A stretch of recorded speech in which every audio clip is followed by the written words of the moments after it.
Broadcasting from Silicon Valley, California, this is Conversations with Jennylyn.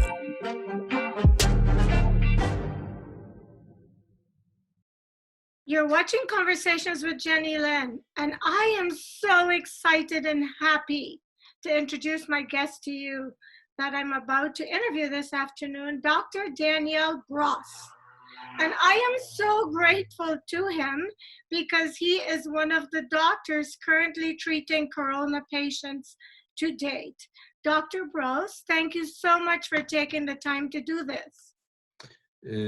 My pleasure, and thank you for the interest of how is everything going on here in Mexico. Well, I've been doing quite a few of these interviews. You are my first physician who is treating patients currently. And you live in Mexico, where we hear the situation is very tough and grave. So I'm excited to hear directly from you what that has been like.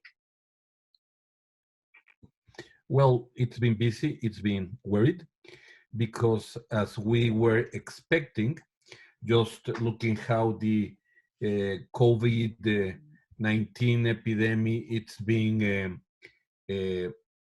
traveling around the world, starting in Asia and then going through Europe and then to North America, now to Mexico and all over America. We were expecting the wave to hit us.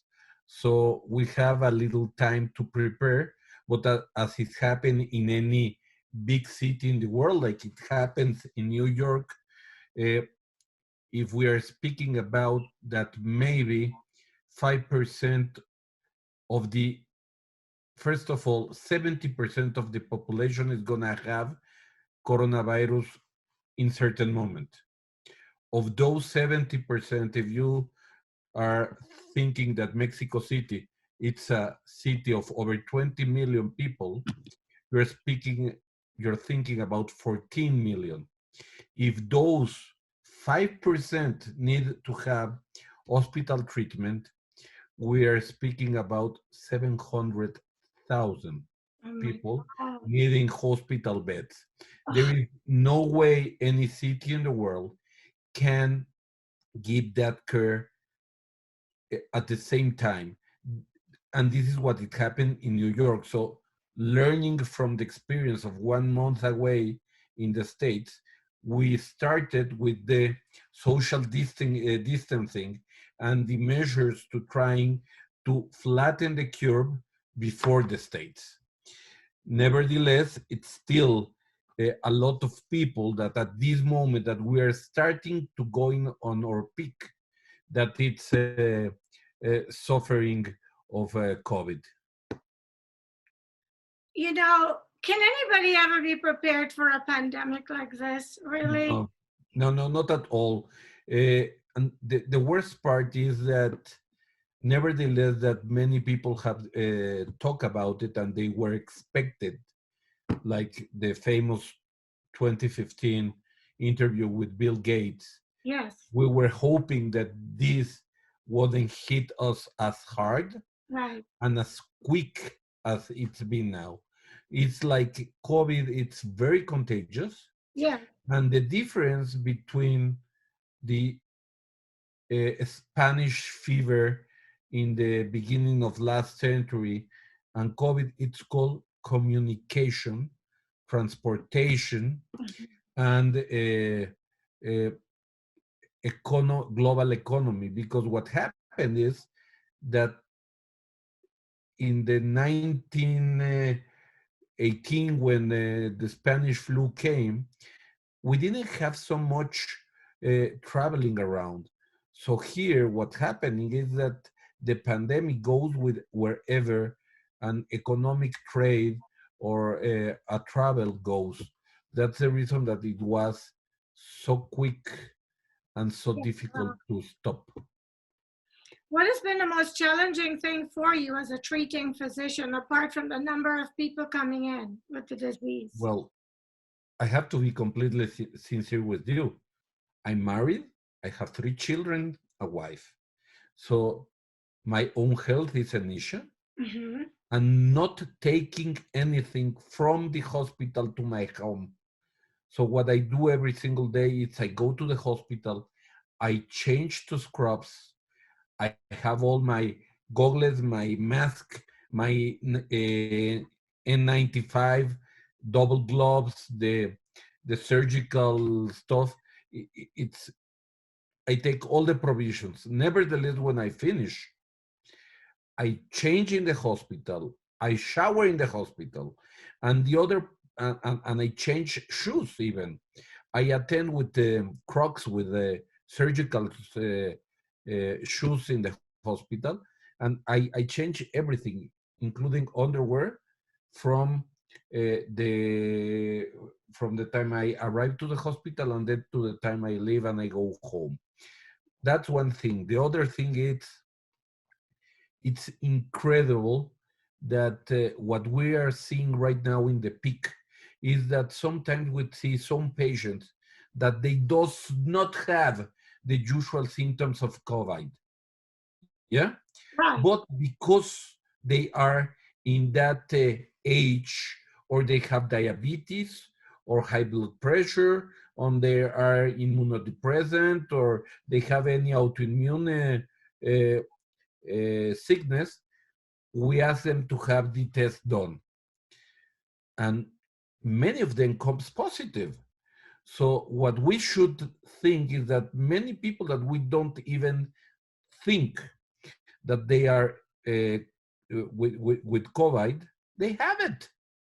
Are That's you the reason that social distancing is very important, and that's the reason that the use of masks, it have to be, even if you're gonna go only from my apartment to the car, and I take it in my car because I'm alone and my car is closed, but then from my car to all the way to the hospital, through the parking lot, through any other place. If I have to go to the supermarket to buy food, I go with my mask and my shield. unbelievable? So in the hospital, are you a private practice physician? I was a public practice till 6 years ago. I work in a public hospital for over almost 20 years. I'm now in the what I think is the most important private hospital in Mexico City, What is it called? the American British Cowdrey Medical Center. Okay, and what is your specialty? I'm ear, nose, and throat head and neck surgeon. So most of the symptoms of COVID Yeah, starts as a flu. So exactly. that's the reason that if you see the studies, most of the doctors that have been getting sick even die, or the first symptoms comes to the ear, nose, and throat doctor. Mhm. In my hospital, we're a hospital that we're divided in two separate locations. So what the hospital decided is one hospital to convert it in a 100% COVID hospital, and the other for the other illness that are non-COVID related.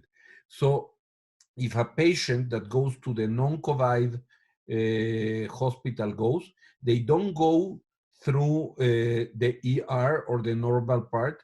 We open a special section to track them, to make the test, to see if they have a atypic pneumonia, and if it looks like if it's COVID, we send them to the other hospital, which Okay. is a few kilometers away, so they can have the proper treatment there, and we don't have cross infections between patients, because we still have patients that have problems with the appendix, or the gallbladder, or a stone in the kidney. So we Having have, babies.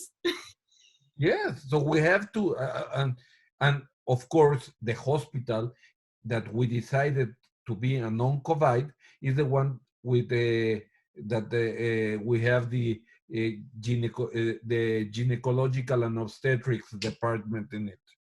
Unbelievable. So, you know, there's so many stories we hear. We hear that the social distancing is a way to control it. We hear that masks are a way to control it. We hear that the heat plays a part in controlling it. How much of those are true and how much are not? Okay, that about the heat, it haven't been proved. I mean, it's been proved that if you have if you want to sterilize Yeah, something, you have to put it over 56 Celsius degrees right. temperature. I don't know what's in Fahrenheit, but it's over 56 Celsius. Okay. But this hope that the warm weather and the sun and spring, it's gonna help us. I don't think it's gonna happen, because when it started in Asia, when it went to Australia, it was summer there and still have it. So in the beginning, we have to acknowledge that this is the experience that we are having week by week, month by month. It started actually in January. We didn't were prepared. We didn't knew nothing.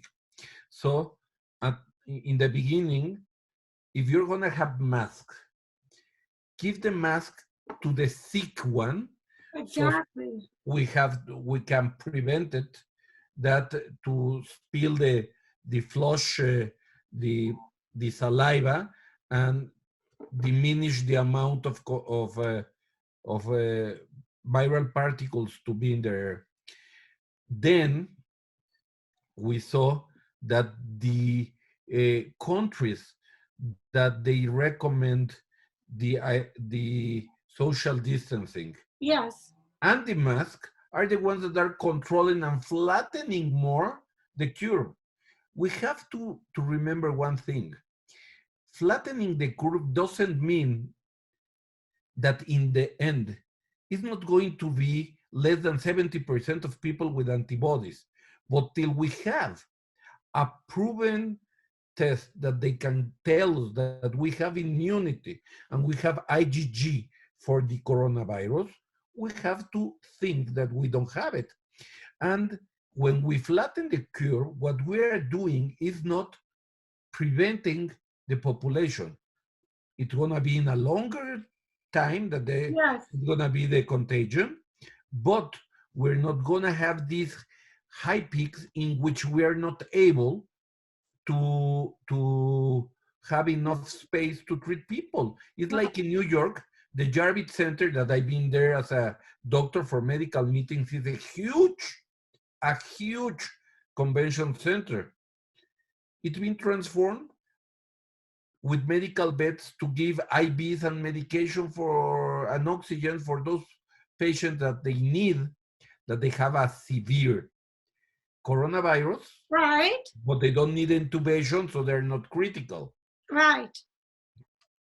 So in Mexico, we have a convention center called the Banamex Center that we already opened for 234 beds, and it's prepared to scale, and it's going to be scaling day by day until over 1,000 beds. Wow. It must be difficult to tell coronavirus from the regular flu, because apparently the symptoms are so similar. That must be challenging for you as a physician and for other healthcare providers. Am I correct? It's almost impossible. So what we are telling the patients is, okay, if you have flu symptoms, you have to be in isolation for 14 days, because we don't know if it's corona or it's a flu or a normal flu. So get isolated for 14 days. But if in these days you have short breathness, high temperature, or you feel like if you're not, that you're coughing it so bad that they don't let you breathe properly, go to the ER to be checked. With the university in Mexico, we prepared a, internet platform that Mhm. it's called Sherpa, Okay. that patients that they have symptoms of corona or they have a positive test, but they does not need hospitalization, we put it in this platform, and the last year students of medicine that they make his social works, they call them or they go through the internet for them to twice a day check their symptoms, their breathing, their coughing, their temperature, and how are they feeling. And because it's in internet, we can see each other, like you and me right now, that you're in San Yeah. Francisco and I'm in Mexico. And if the doctor sees that it's like bad, that they need to go to the hospital but they don't want to go, they tell them go. If it's an elder patient that doesn't know how to use internet, we record we have the phone number, it's done by phone, and the doctor goes through the platform. And that way, we know if the patient is getting better or if they're getting worse. Because remember that sometimes you can have your positive test, but it's not till the between 6th and 7th day that you have the peak of the viral Right. particles in you, and then you have the most symptoms, then you have to go down. So that's why that's why we have to innovate on telemedicine sooner that we were thinking that we were gonna do it. But of course, we started to be prepared because we saw the wave coming. Mhm. You saw it coming. You did. How many of the patients, what percentage of the patients have recovered in the But hospital where you work? fortunately, I can tell you that in the hospital I work Yeah. till today, we haven't have any death. Woohoo! I'm But so happy. this is a top hospital for people that comes with Money, not only money, socio social status. cultural level. So when they're starting to feel bad, they does not have to think, if I go to the hospital I'm not gonna be able to work and my family and the insurance or not.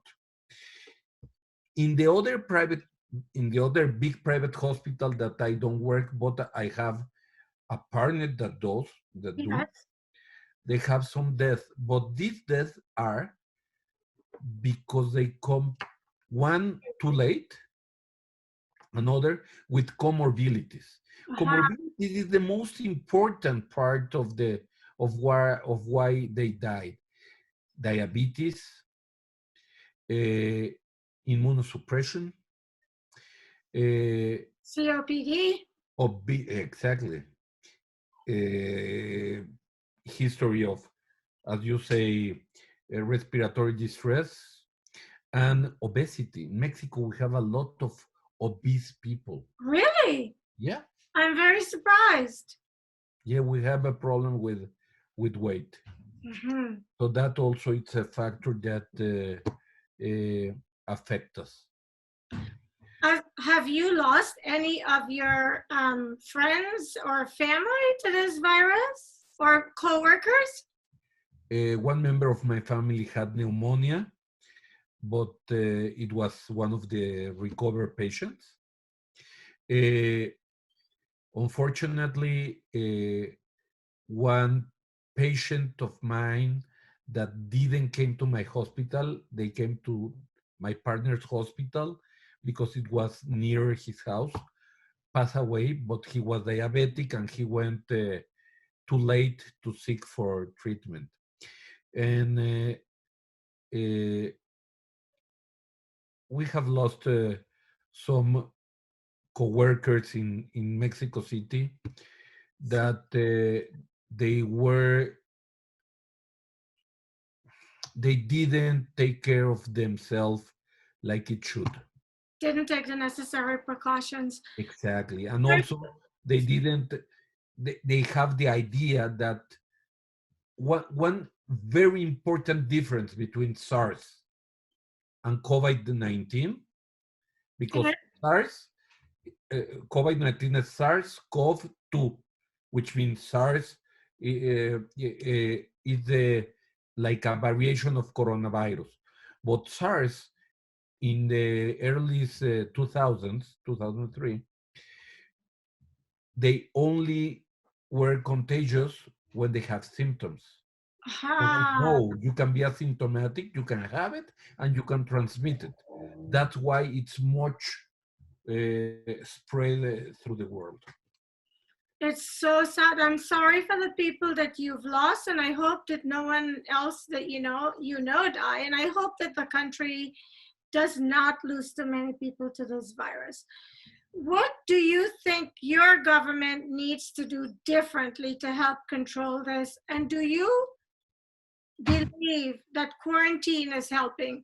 Because I continue to have discussions with people here who are very angry about the quarantine.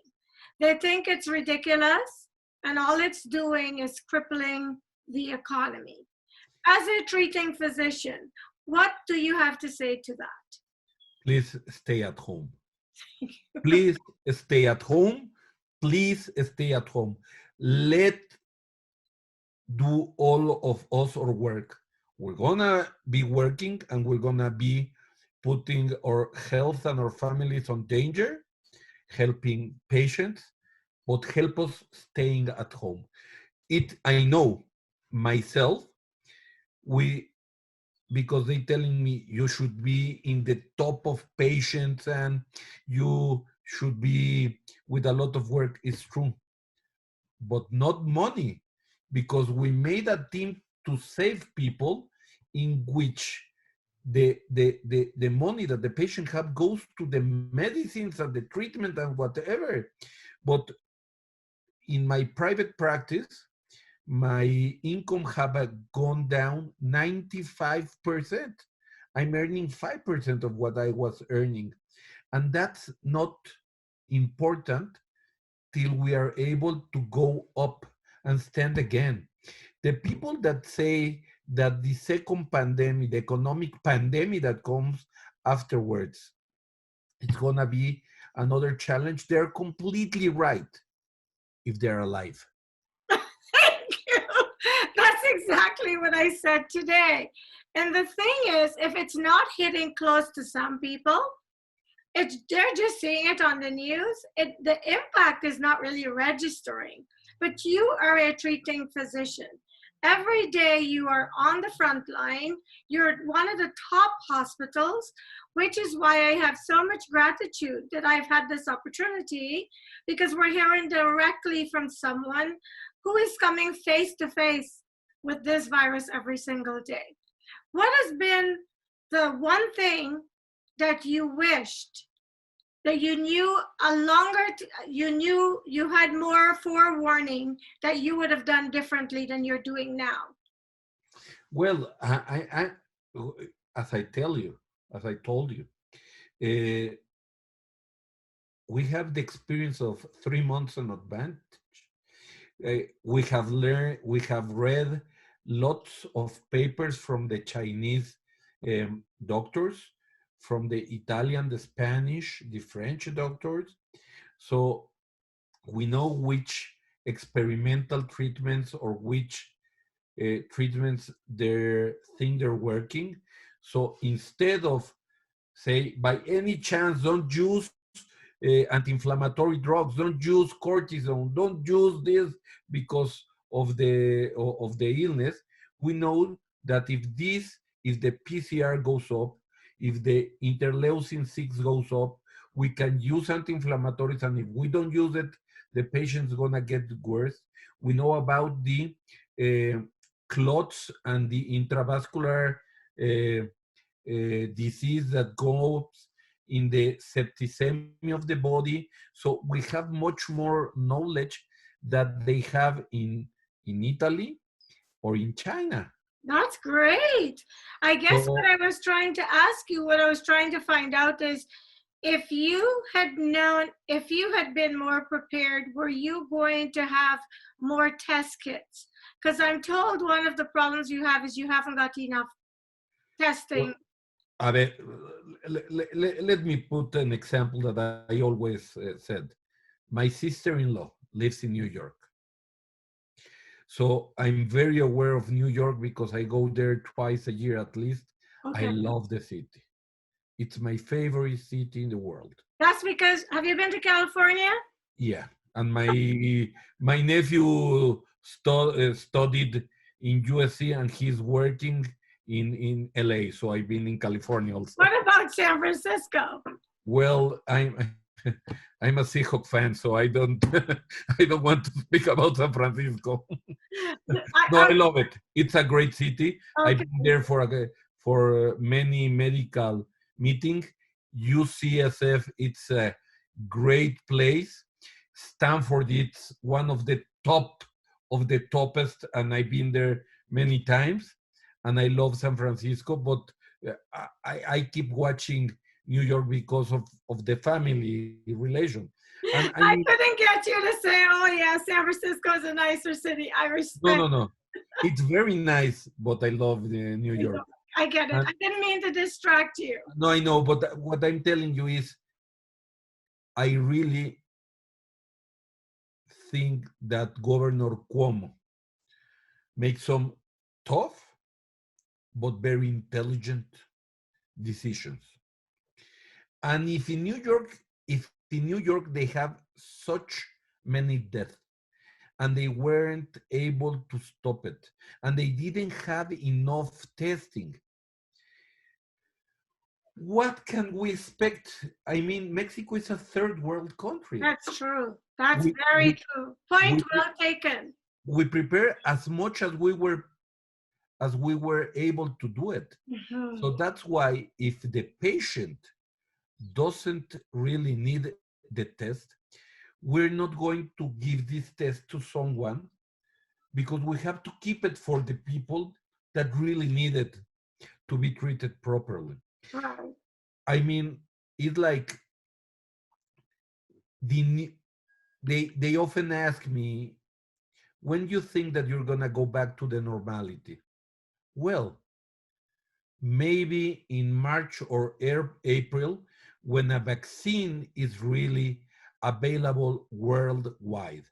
Because if this vaccine that they're developing in Oxford, it's indeed working, first it has to go to the medical staff. And I mean medical staff, not only the doctors, the nurses, the people who make the cleaning of the hospitals, that they're also risking their lives to help the patients. And then it has to be worldwide. And if all what happens, it's gonna go first to the countries that they can produce it in mass and they can pay for it, and then it comes to the third world, to our countries in Latin America.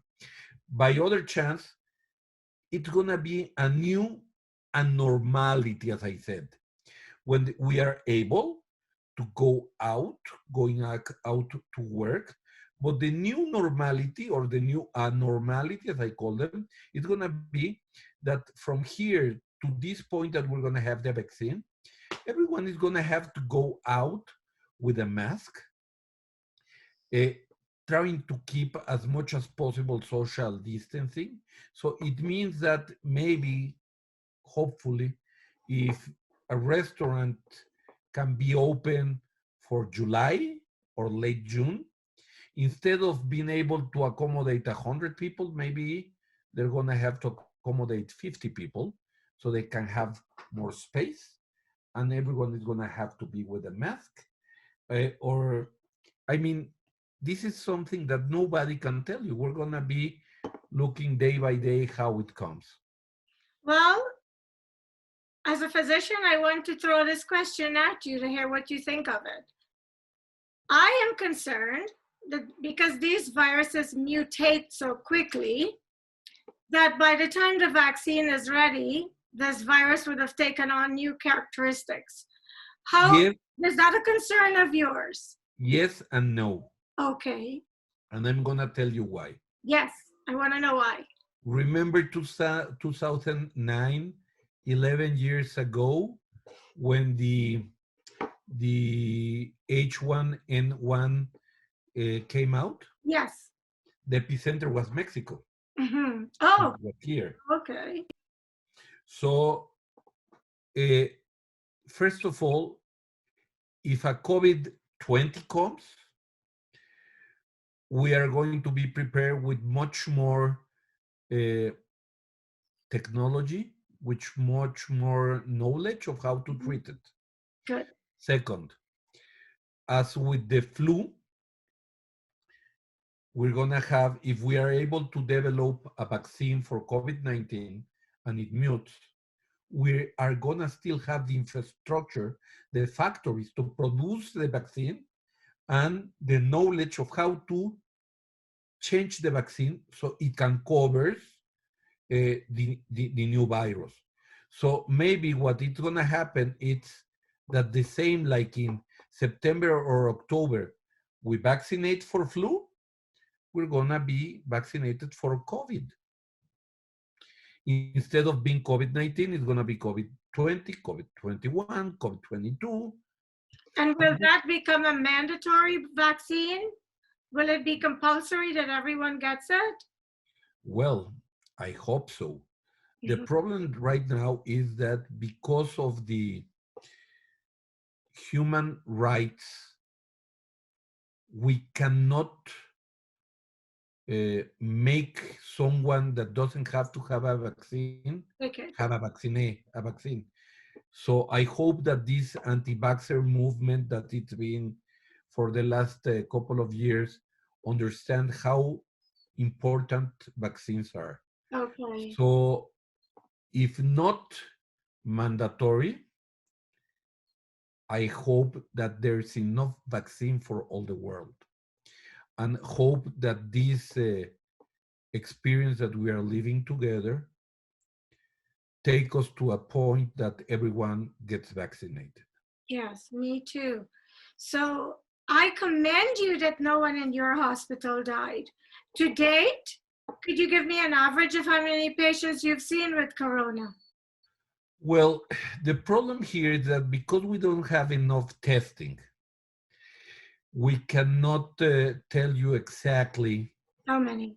how many, because there are some mathematical calculations that told us that 3 weeks ago, the number of patients have to be multiplied by 8.2. But last week, it was between 23 and 30. And we have in the whole country around 15,000. So you have to think that it's around 250,000 patients. But it's very difficult to talk about numbers. Right. I cannot tell you about the numbers in my hospital because it's a private hospital. Okay. And it's protected by law. Right. But I can tell you something. Tell me. It's the biggest private hospital in the country, and it's full. Well, all I can say is I've met you, and I would imagine the other doctors are like you, and those people in that hospital currently being treated are very lucky. And I'm hoping that you and I can do another interview post COVID-19, and I'm sure you'll tell me the same story, that you didn't lose anyone to this virus. Hopefully, but this depends of the stage they're on to the hospital, the age, the comorbidities. Right, right.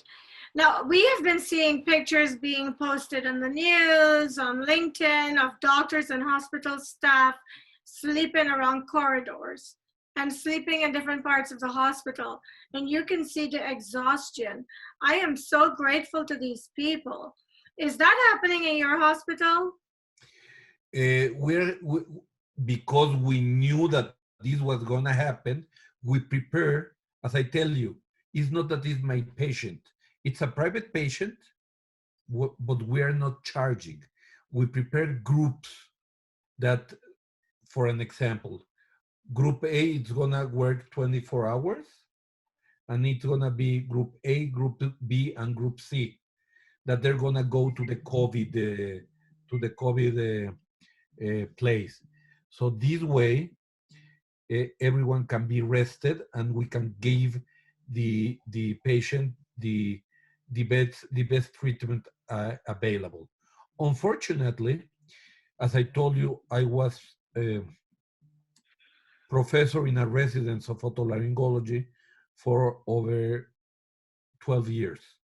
And when I speak with my colleagues now that they used to be my students, it happened just like you are telling. There so much work, so little space, that they're treating the patient as best as possible. And they are with a shortage of personnel. Well, you know, the time has gone, but I am not going to stop this interview because you are giving me I'm getting such great information, and I'm so grateful also for your time. Before you go, what will Daniel change about the way he lived his life because of this virus? Well, you appreciate freedom, you appreciate health, life, friends, family, and that you have to live your life at full every single day, because you don't know when it's gonna be the last time you're gonna be able to do it.